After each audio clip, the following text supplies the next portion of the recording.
When we're reading the book with a cultural lens, I hear the organizational truths that it is leadership behavior that shapes culture more than strategy documents or a driving ambition.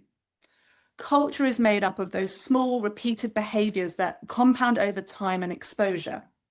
Meeting etiquette is something I come back to, and I can occasionally see the odd client rolling their eyes when I talk about timings of emails or having an agenda or the kindness of telling somebody why you would like them in that particular meeting.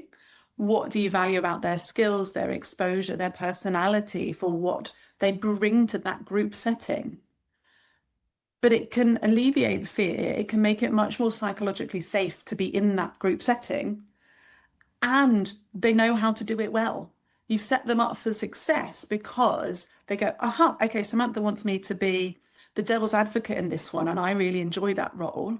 Not to the point of being disruptive, but actually, how can I help stress test some of these ideas? And that can be a really simple system that we put in place.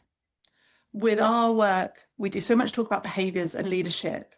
And actually, I often talk about what are the systems, probably prompted by the first time of reading James Clear a few years ago. But we expect leadership to be done by osmosis and just by reading other people's minds and by guesswork. And if you just think hard enough, you'll get it right and it will get better. But there are systems we can put in place, from very simple, agreed, open questions for how we challenge, how we agree, how we make sure we capture what we missed.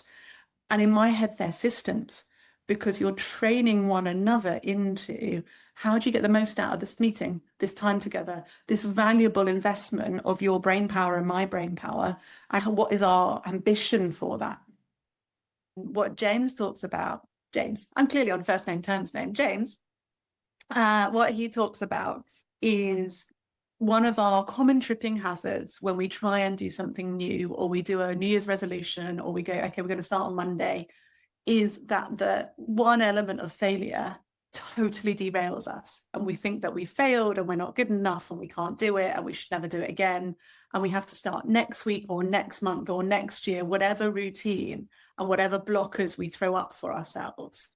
And actually, one of the things that I've lent on over the years since I read it, whenever it was, is his idea of votes towards and votes against.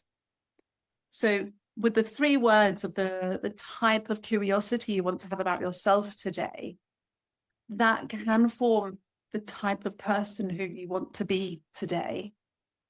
And then how many votes today have you taken towards those words of enacting that identity, that behavior, that persona? And how many things have you done that actually take votes against? And it's okay to take votes against, but it's those days of compounding where some days just all hell breaks loose and you've got 1,000 votes against and 1 vote towards, but you still did one thing. And how do we not lose sight and not let those kind of horrid and tough days totally derail us? And we see the benefits of the tiny little steps.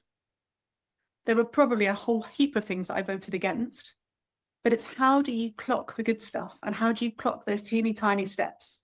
And how do we operate with a bit more compassion and humanity when it comes to changing how we operate in the world? Thank you all for coming.